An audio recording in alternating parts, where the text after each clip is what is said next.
She took a break to find herself, slept with other men for 6 months, came back begging. I said, hello everyone. Dear listeners, please share your thoughts in the comments section below. And don't forget to like, share, and subscribe. Now let's begin the video. Using a throwaway for obvious reasons with certain specifics modified to preserve anonymity. I took some time off to find myself, sleeping with different men for half a year, then came back begging for another chance. I told her no. What happened next left her speechless and finally gave her what she truly deserved. I need to get this off my chest because holding it all inside is driving me crazy. 5 years, that's how long a 29-year-old guy, spent building a life with someone who threw it all away chasing some pointless journey of self-discovery. Her name's Jessica, and she's 27. Before 6 months ago, I honestly believed she was my perfect match. We met when I was 24, just getting promoted to assistant manager at a tech startup, while she was fresh out of nursing school, putting in brutal shifts at Denver Health. I remember thinking she was way out of my league, a stunning, caring woman saving lives while I was just pushing papers and managing spreadsheets. It's funny how much that dynamic shifted.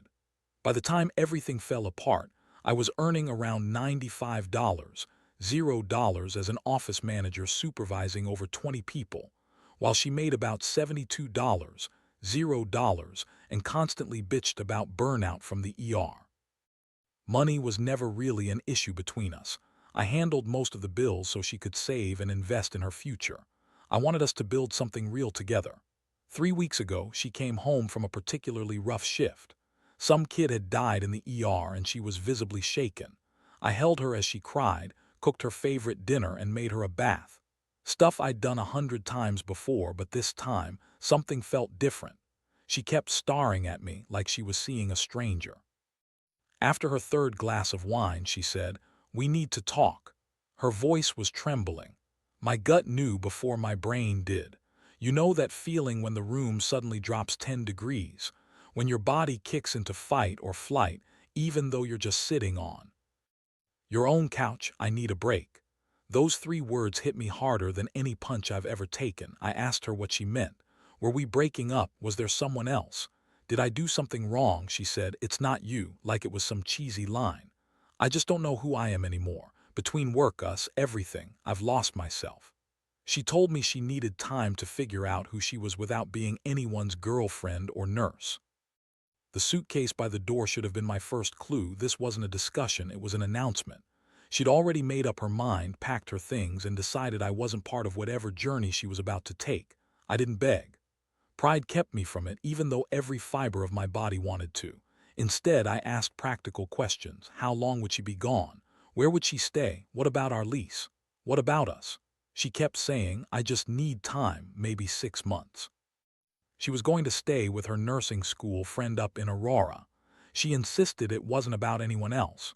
She just needed this for herself, she said. That night, she left with 2 suitcases and 5 years of my life, leaving me alone in our 2-bedroom apartment in Capitol Hill, stuffed with her stuff.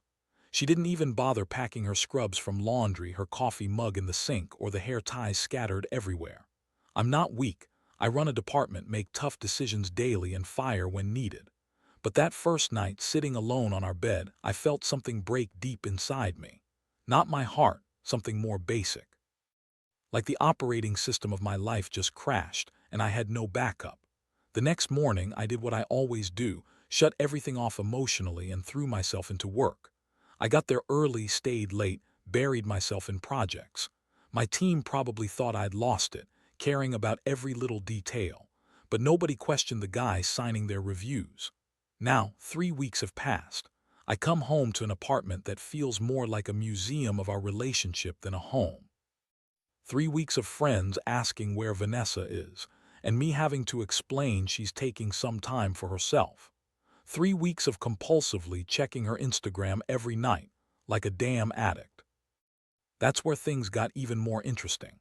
Jessica's Instagram used to be full of her in scrubs, exhausted selfies post-shift, pictures of us hiking in Rocky Mountain National Park, dinner dates, just a normal couple.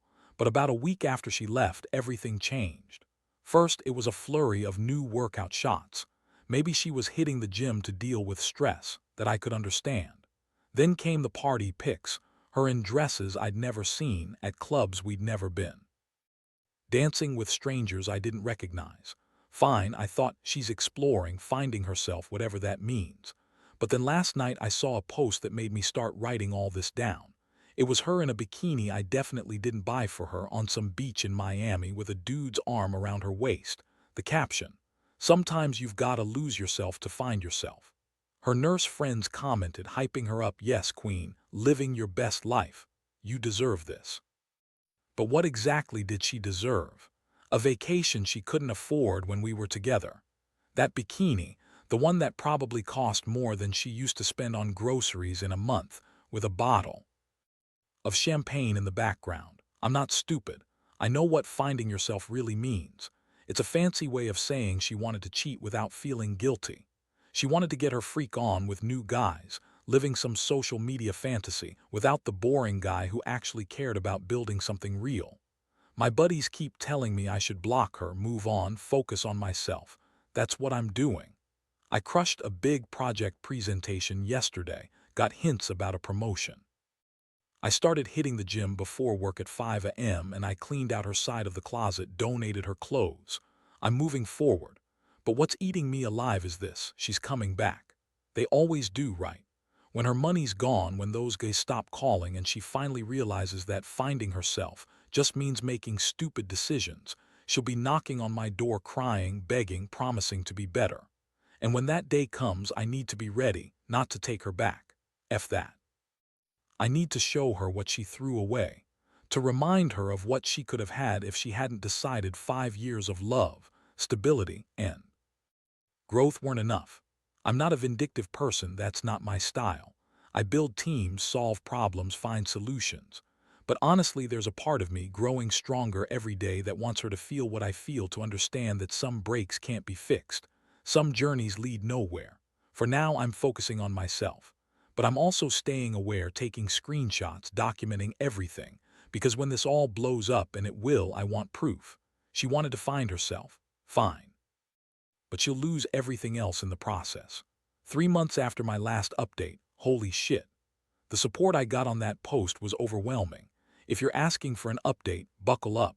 These last 3 months have been an entire masterclass in watching someone self-destruct. Remember when I said Vanessa was finding herself? Well, turns out she's just a 27-year-old woman with the decision-making skills of a drunken freshman and the spending habits of someone who just hit the jackpot. Let me paint the picture of these 3 months. Month 1, her exploration phase.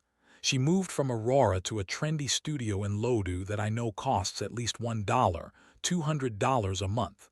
Started posting gym selfies at that fancy gym on 17th Street where memberships are $200 a month. Got a whole new wardrobe that would make a real housewife jealous.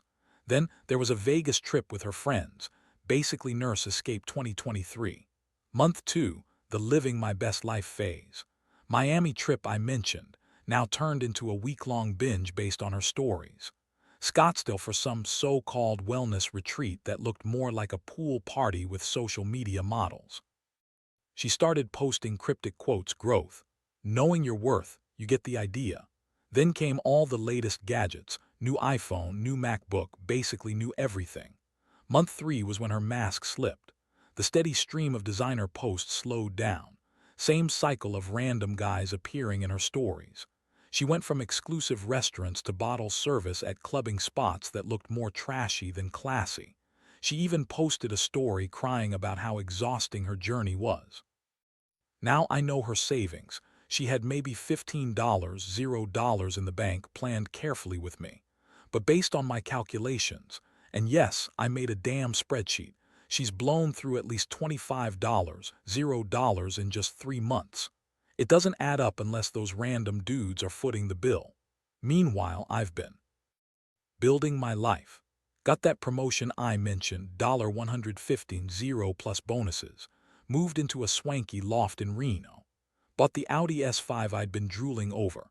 Started dating casually, nothing serious, just reminding myself that women like her don't need to destroy a relationship to find themselves.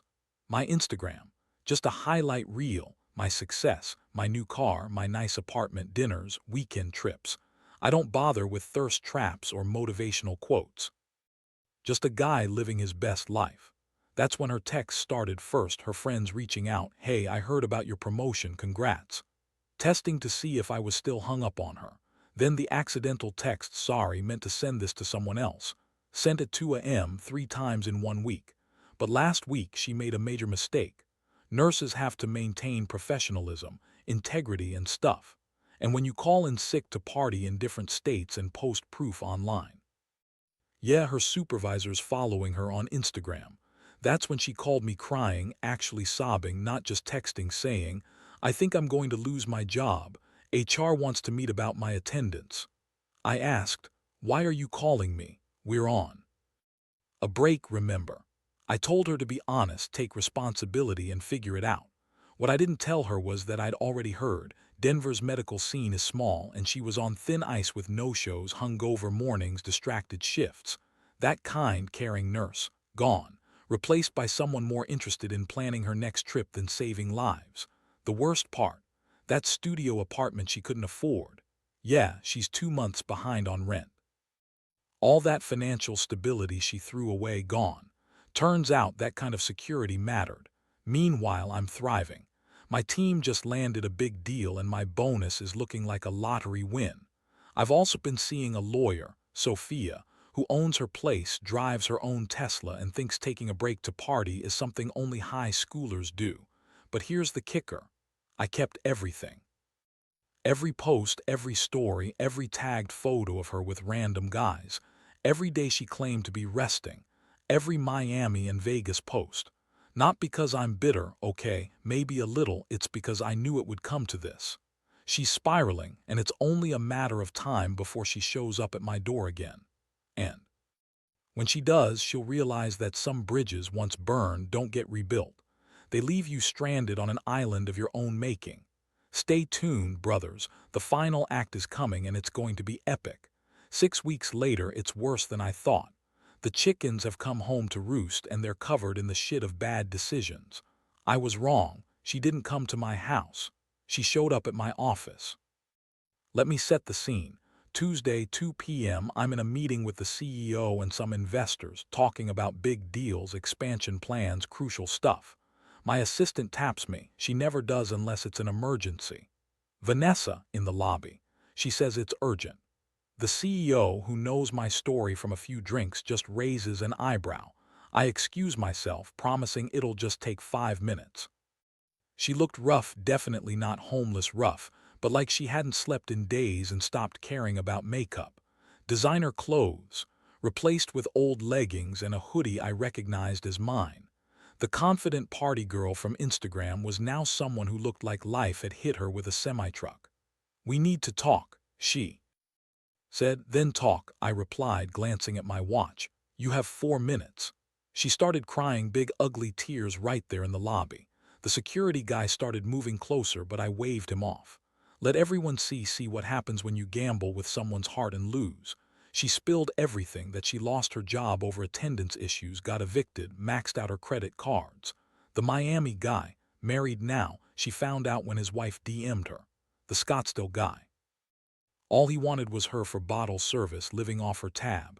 She kept repeating, "I effed up so badly, I just want to feel alive again." That hospital that used to matter. She's been calling in sick, hungover, distracted, completely different nurse, more interested in planning her next trip. And then she admitted the truth about that apartment. She's 2 months behind on rent. All that stability she tossed away. Yeah, it mattered. Hers, a lot more than she thought. Meanwhile, I was out here crushing it. Got a huge contract, earning more, moving up. And then there was this, Sophia, the lawyer I'm dating.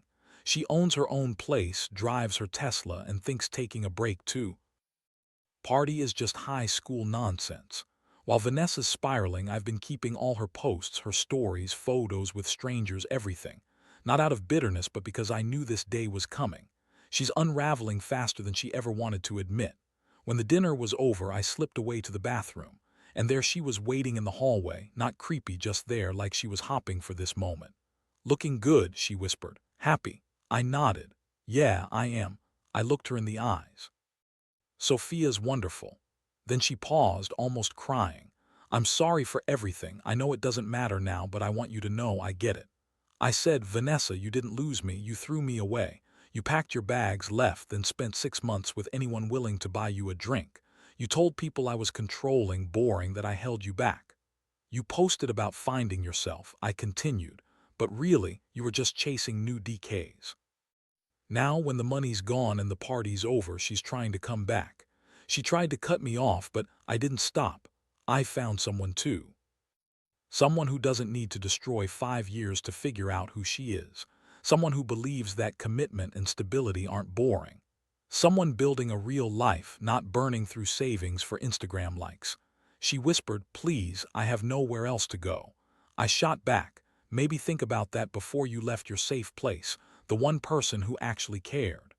I turned to walk away, then paused. Oh, and Vanessa, next time you want to find yourself, try looking somewhere other than between another guy's sheets. Security came to escort her out and I went back to my meeting. The CEO later told me I handled that like a pro, showed real executive grace. But this isn't over. See, Vanessa made one critical mistake. She forgot I'm not just good with spreadsheets, I'm good at strategy. All those screenshots I kept.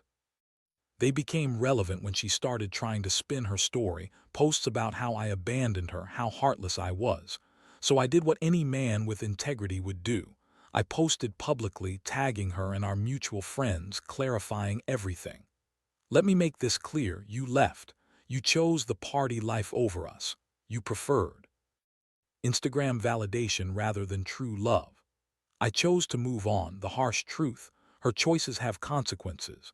Good luck in your self-discovery. I hope you find someone worth your time.